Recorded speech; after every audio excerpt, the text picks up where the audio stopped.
tous et bienvenue sur ma chaîne Nao Mystique. Donc je vous retrouve aujourd'hui dans un petit voyage. Donc voilà, j'espère que vous allez prendre plaisir à voyager avec moi dans cette canalisation. Donc cette canalisation aujourd'hui porte sur le thème de l'énergie.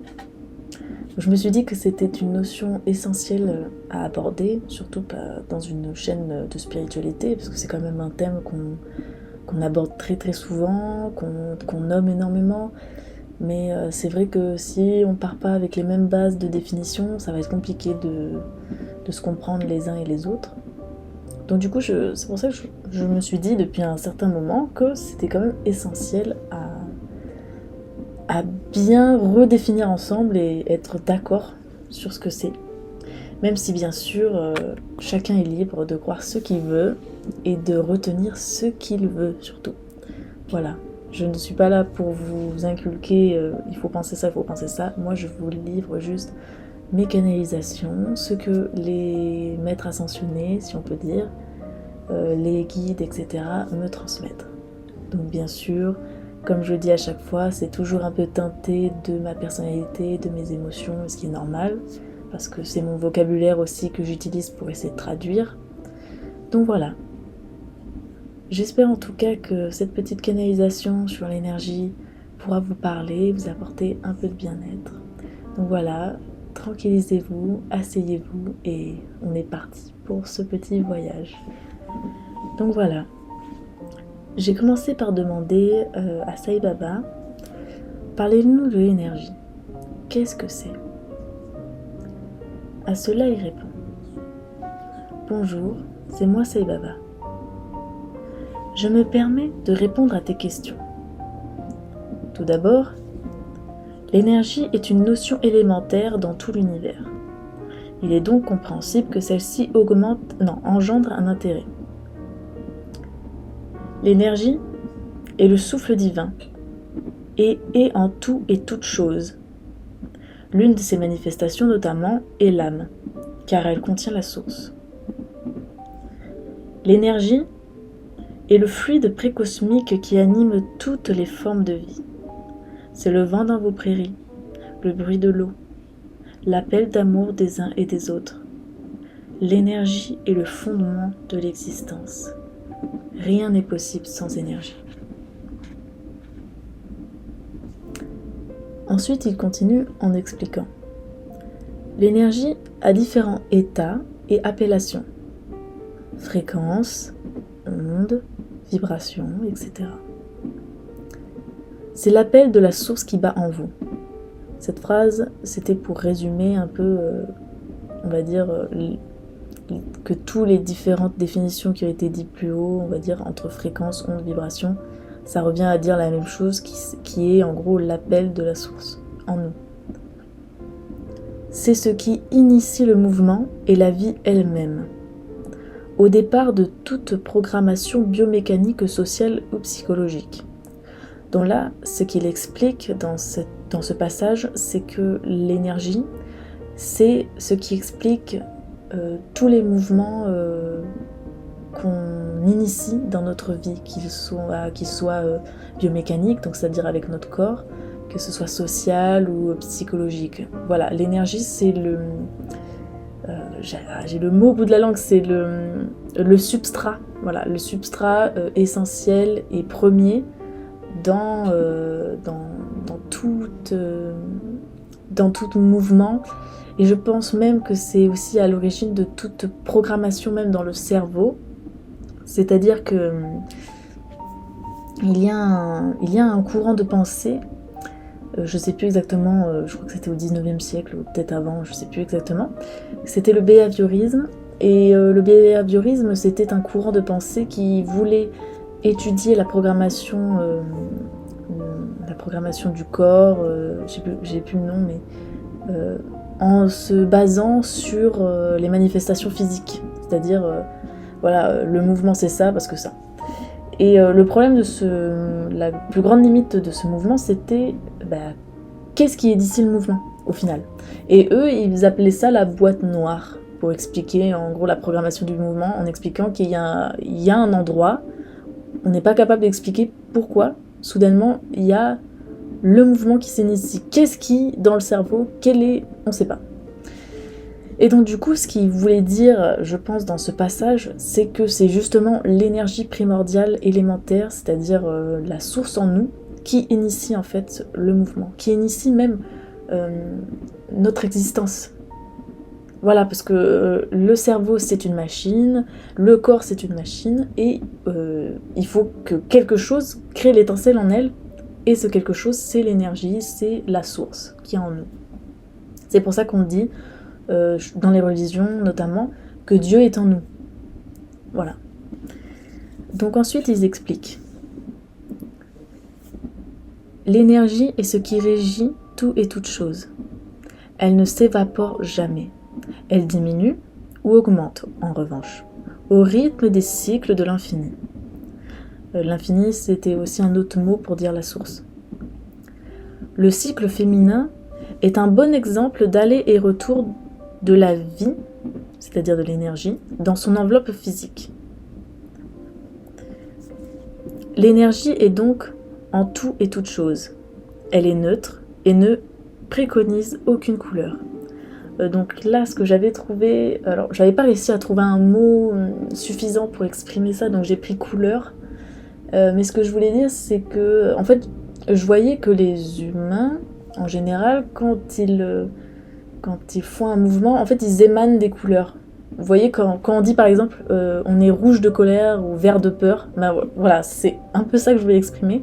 C'est-à-dire qu'on a une énergie primordiale, qu'on pourrait dire précosmique, en nous, mais qui est neutre. C'est-à-dire que c'est nous qui allons la teinter de nos émotions, de nos ressentis, etc. C'est comme si au final, ça revient à dire qu'on transmute l'énergie de Dieu, en fait, si on veut. Je pense que c'est ça qu'il a voulu exprimer, mais j'avais pas trouvé d'autres mots pour le dire, mais voilà. Maintenant que c'est explicité, je pense que c'est un peu plus clair. Ensuite, il continue en expliquant. Par ailleurs, c'est la conscience et la personnalité humaine qui teintent l'énergie de son émotion, car vous avez le choix et le pouvoir de tout transformer, de tout transmuter. L'énergie est un fluide, un souffle cosmique, inhérent à tout et toute chose. Ensuite, celle-ci se teint de vos mouvements dans ces semi-réalités, cet environnement dans lequel vous évoluez tous. Elle danse, c'est-à-dire l'énergie, elle danse, elle se transmet, elle se révèle ou elle s'endort. Elle n'en finit jamais d'exprimer son potentiel. Se reconnecter à l'énergie primordiale en vous est le meilleur moyen d'être bien heureux et en bonne santé. Elle coule en vous dans votre jardin. Alors là, ce que j'ai voulu exprimer, alors déjà 2 idées. Le premier, elle coule en vous dans votre jardin. Alors là, je crois que c'est au sens propre du terme. J'ai l'impression que c'est le sang, tous les fluides en fait du corps, et le jardin, ça doit être de ce que j'ai vu, c'est tout ce qui est les réseaux veineux, les réseaux nerveux qui justement ont cette forme un peu en arborescence, qui partent un peu, vous voyez ce que je veux dire, qui font un peu un arbre au final. Et en fait je crois que c'est ça, je suis même sûre que c'est ça. Et la deuxième idée, c'était de dire que, justement, dans la phrase précédente, il disait qu'on pouvait se reconnecter à cette énergie primordiale en nous. Donc ça voudrait dire que nous, les humains, on ne réceptionne pas, on ne capte pas, peut-être, et sûrement d'ailleurs, toute l'énergie qu'on a en nous, toute l'énergie de la source. Et c'est notamment un peu ce que j'ai essayé d'exprimer dans mes vidéos sur l'âme, c'est-à-dire que notre canal, on est plus ou moins ouvert pour recevoir l'énergie de notre âme. Et c'est ça qui fait qu'on va avoir des vies qui vont être riches d'expériences qui peuvent être paranormales, entre guillemets, et tout ce genre d'expériences-là. Donc voilà, c'était pour dire que déjà on n'est pas tous égaux face à ce petit phénomène. Donc je vais reprendre. Donc elle coule en vous dans votre jardin. Elle monte et descend au rythme des cycles, mois, années. Donc là, cette phrase, elle monte et elle descend, j'ai l'impression que, vous voyez, c'est un peu comme le cycle de la circulation sanguine, qui part du cœur, qui fait tout le tour du corps, qui revient. Et bien j'ai l'impression que l'énergie font un peu ce même trajet, mais c'est un petit peu plus différent, parce qu'apparemment il y a des cycles en mois ou en années. Donc, et ensuite, quand le message disait monte et descend, j'ai l'impression que ça se monte et descend autour de la colonne vertébrale ou dans la colonne vertébrale. En tout cas, peut-être en partant du cerveau et en allant jusqu'au sacrum, sûrement.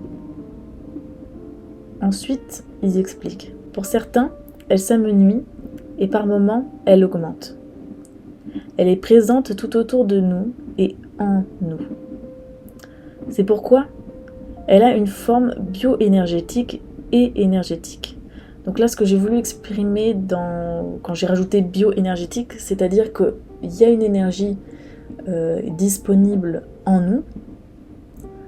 Donc c'est pour ça que j'ai rajouté bioénergétique pour le côté biologique. Bio, donc biologique, notre corps. Et ensuite, j'ai juste laissé énergétique, mais peut-être que dans la traduction, j'aurais dû prendre environnemental, parce que c'est une énergie qui... Moi, de ce que j'avais vu, c'est qu'il y a une énergie qu'on peut capter et qui est tout autour de nous. Vous voyez, un exemple très simple, et je pense qu'ils vont le développer après, c'est l'oxygène. L'oxygène, on en a en nous, et il y en a autour de nous. Vous voyez, des particules essentielles à notre survie. Vous voyez qu'on peut capter de l'extérieur et mettre dans notre corps et puis utiliser pour pouvoir survivre et tout ça. Donc, ensuite, ils expliquent notamment en parlant de l'oxygène. L'oxygène est une énergie, une onde qui se répand. Vos organes émettent aussi des ondes, une énergie, une fréquence qui résonne dans l'atmosphère autour de vous. Tel un innombrable océan de photons se répercutant et résonnant les uns aux autres.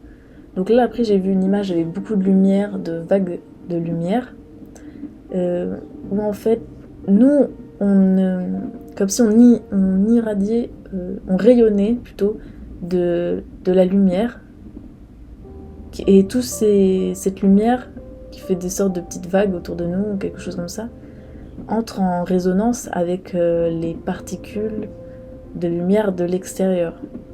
Vous voyez ? C'est ce que j'avais vu en tout cas. Il est possible de puiser dans cet océan d'énergie disponible en nous et de s'y recharger, car les hommes sont tous ainsi, des batteries. Sai Baba. Donc voilà pour le premier message. Pour finir, il explique que, donc, comme j'avais vu dans ma vision, c'est qu'on est entouré un peu on est constamment plongé dans un océan de lumière, de particules, d'énergie en fait. Et on a la possibilité, donc après, de ce que je pense et qu'il l'explique aussi plus tard dans son message, on a la possibilité de capter cette énergie pour la récupérer et se recharger. Parce que les humains sont des batteries. On est des batteries rechargeables en fait. Et on se recharge grâce à l'énergie que l'on capte de notre âme et de l'énergie qui est autour de nous, dans notre environnement.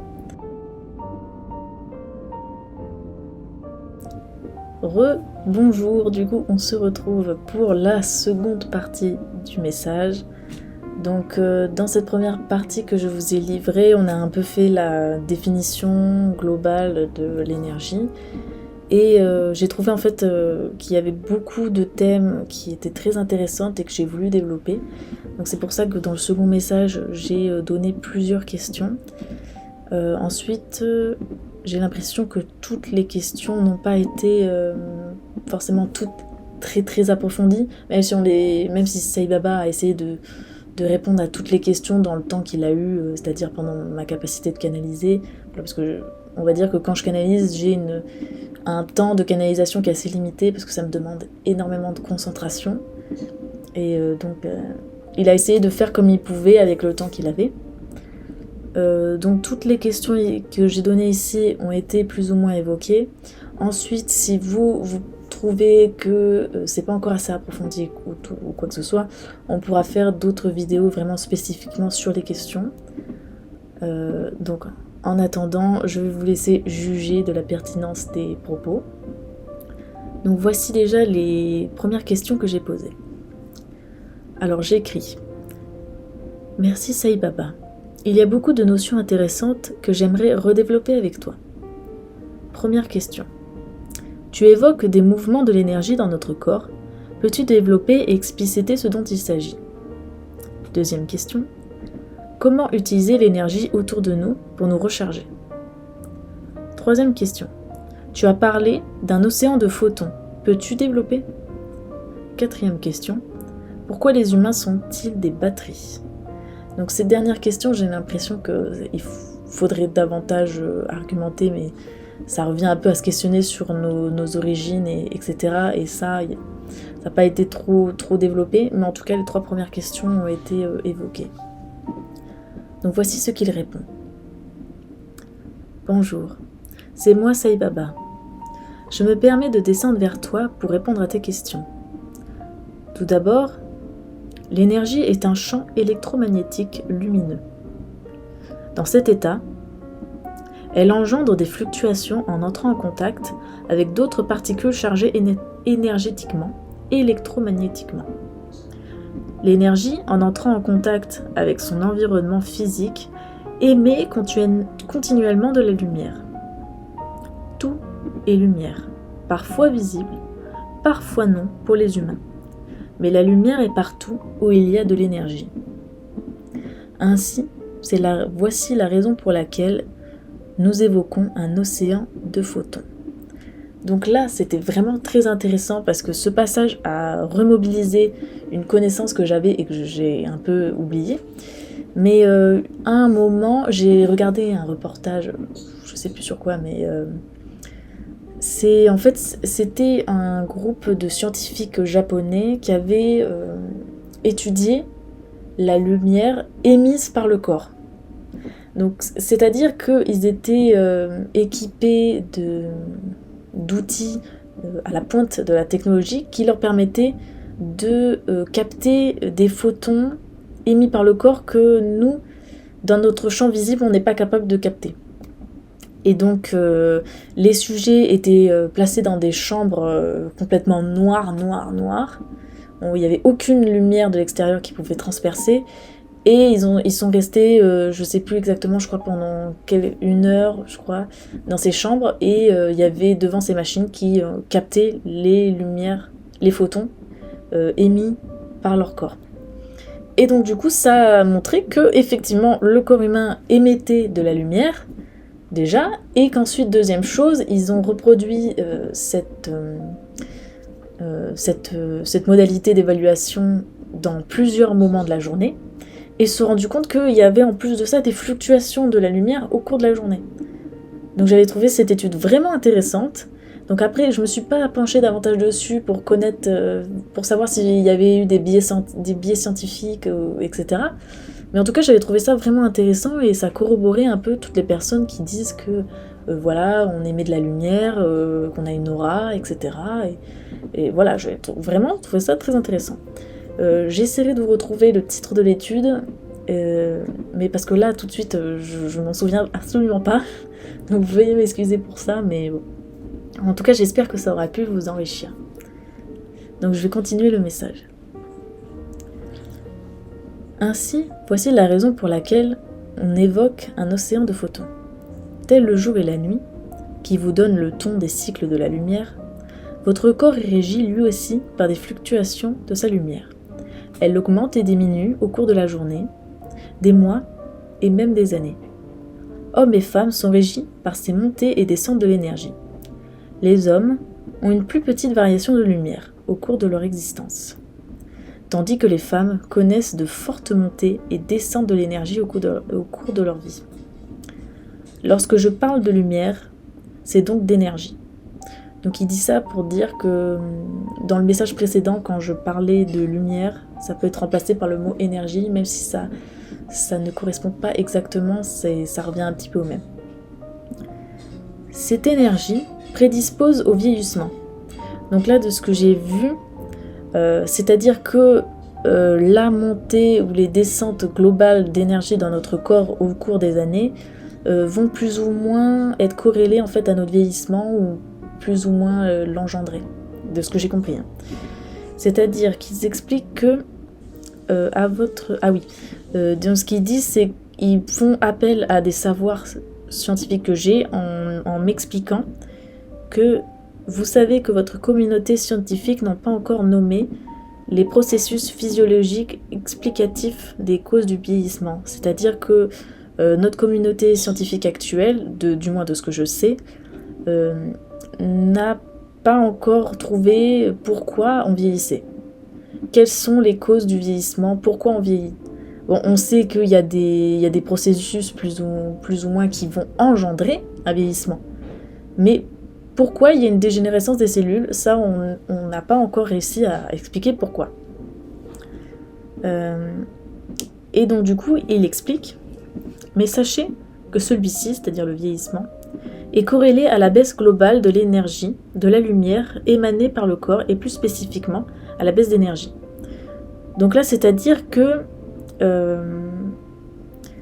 le vieillissement serait dû à une baisse d'énergie dans notre corps dont la conséquence serait notre baisse de lumière. Voilà. C'est-à-dire que si, par exemple, dans l'étude que je vous ai évoquée, on prenait différents sujets avec des âges vraiment très variables, en prenant un jeune de 18 et un papy de 65 par exemple, eh bien on se rendrait compte que sûrement les personnes âgées émanent moins de photons. En fait, c'est à peu près ça qu'ils ont expliqué dans ce passage. Donc je reprends. Le corps est donc une batterie rechargeable qui, au fur et à mesure des années humaines, diminue son chargement. Cela est essentiellement dû à votre bagage physique, et certains diraient plutôt votre bagage génétique, vos conditions environnementales dans lesquelles vous vivez, et votre méconnaissance des techniques pour absorber l'énergie disponible autour de vous.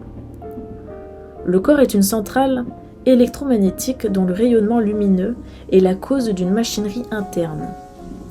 Donc c'est ce que je vous expliquais plus tard, c'est que la lumière qu'on émane, c'est dû à des processus qui se passent dans notre corps, des processus énergétiques. L'énergie coule dans vos fluides corporels. Donc là, de ce que j'ai vu, fluide corporel, c'était le sang, la lymphe, les semences masculines et le liquide vaginal chez les femmes, et il me semble qu'il y avait un dernier, ils écrivent ainsi. Dans certains écrits religieux, ils nomment le quatrième liquide comme étant l'huile du Christ. Donc ça, ce sont des savoirs qu'il a pioché chez moi, que j'avais lu dans un livre qui s'appelle le livre de la sagesse. Je vous mettrai le lien et tout ça.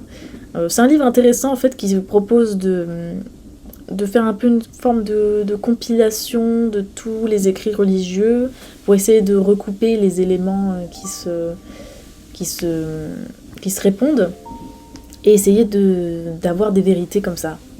Et donc du coup, il expliquait que on a quatre fluides dans notre corps qui circulent, donc c'est les 4 que j'ai nommés. Et l'huile du Christ, ça serait, si on y reviendra un petit peu plus spécifiquement, ce serait le liquide qui sort de notre glande pinéale pour descendre dans notre sacrum et remonter dans notre cerveau pour pouvoir nous permettre d'élargir la capacité de notre cerveau et notre perception et voilà, se reconnecter avec le divin. Ça serait à peu près ça dans ce que j'ai lu dans le livre, même si j'ai expliqué très rapidement, donc j'ai sûrement éludé beaucoup de détails, mais ça serait à peu près ça. Et donc du coup, il avait repris ses savoirs en les confirmant. Je vais reprendre. L'ensemble de ces fluides transporte et véhicule l'énergie captée dans l'environnement telle que la lumière du soleil ou l'oxygène. En ce sens, le souffle est un outil majeur pour améliorer la circulation. C'est pourquoi l'activité physique et le sport à haute intensité sont des moyens de maintenir en équilibre l'énergie du corps, car l'augmentation de la fréquence respiratoire, son amplitude ou sa poussée dans les cellules, donc là de ce que j'ai vu en fait des personnes qui faisaient des exercices de respiration, et de ce qui montrait, c'est que le simple fait soit d'augmenter sa fréquence respiratoire dans un effort, soit d'augmenter son amplitude lorsque par exemple on fait des méditations, ou alors de retenir en apnée et de faire comme si on poussait l'oxygène dans les plus petites alvéoles. En fait tout ça, ça engendre, ça réaccélère la circulation sanguine. Et donc du coup, le mouvement de ces fluides. Et c'est ce qui est recherché. Donc pour reprendre, il explique. Donc le sport et l'activité physique à haute intensité sont des moyens de maintenir en équilibre l'énergie du corps, car l'augmentation de la fréquence respiratoire, en augmentant la fréquence respiratoire, son amplitude ou sa poussée, on engendre une modification de l'activité enzymatique, d'une part, mais aussi une accélération des échanges d'énergie dans les cellules grâce à l'augmentation de la vitesse de circulation des fluides. Ainsi, pour maintenir votre lumière à son plein potentiel, pratiquer une activité qui augmente le souffle est un fabuleux moyen pour l'homme et la femme de vivre plus longtemps, bien heureux et en bonne santé physique et énergétique. Donc là, il a fini le message en développant un des moyens qu'on avait facilement à notre disposition pour rééquilibrer et absorber et capter l'énergie autour de nous pour être en bonne santé. Donc il explique que l'activité physique, alors j'ai vraiment vu que l'activité physique c'est dans le sens large, hein.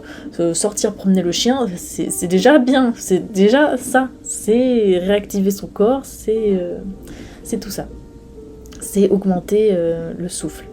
Parce que j'ai vraiment senti que dans tous les messages, que le souffle divin, le souffle c'est vraiment la base j'ai l'impression, pour faire circuler l'énergie et pour la capter.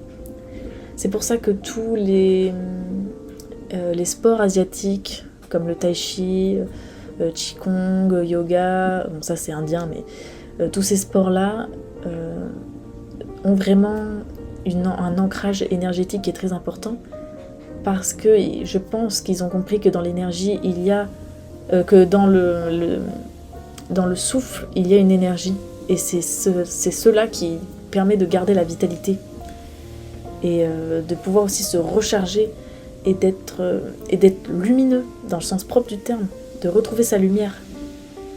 Et là, ça prend tout son sens, ces phrases.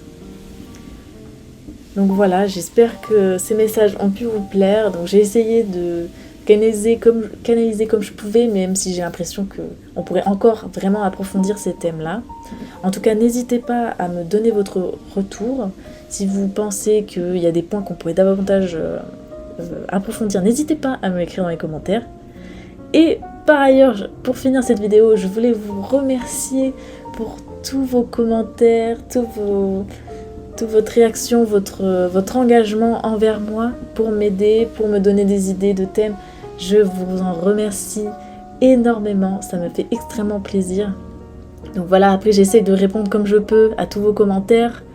Voilà, même si je réponds pas tout de suite, vous inquiétez pas, j'ai bien retenu, j'ai lu vos messages, pas d'inquiétude, je vais y répondre. Donc là, vous avez pu remarquer que dans la vidéo, on s'est arrêté à une gare. Eh bien, je crois qu'il va être temps de descendre du train et pour continuer notre voyage. Donc voilà, je vous dis à très bientôt et prenez soin de vous.